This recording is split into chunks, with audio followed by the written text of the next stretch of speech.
Kung sawa ka na sa pritong dilis, try mo tong recipe na to. Napakasarap at napakadali lang, tamang-tama sa breakfast to. Tara, lutuin natin. Una, magpainit lang tayo ng kawali at piprituhin lang natin yung dilis. Make sure lang ang bilhin yung dilis ay hindi masyadong maalat. Halu-haluin lang natin yan hanggang sa maging crispy at iset aside lang natin yan. Pagkatapos mag-isa lang tayo ng sibuyas, luya, bawang, sili. Pwede ka rin gumamit ng bell pepper dito kung ayaw mo na maanghang. Gisa-gisahin lang natin yan hanggang sa lumabas yung aroma at lalagyan din natin ng sweet soya sauce. Kung wala kayong sweet soya sauce, lagyan nyo ng oyster sauce. Lagyan din natin ng white or brown sugar. Pagkatapos, gisa-gisahin lang natin yan hanggang mag-mix ng maayos yung mga ingredients natin. Saka natin ilalagay yung pritong dilis.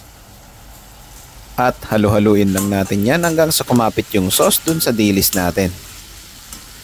Tignan mo naman kung gaano kabilis lutuin ang recipe na to. At hindi mawawala ang sunny side up.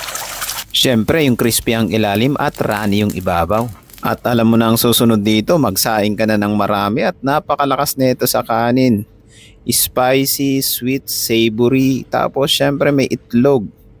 Perfect breakfast to or kahit anong trip mo, tanghalian or hapunan or midnight snack, pwede yan. Kaya lutuin mo na ang masarap at madaling recipe na to.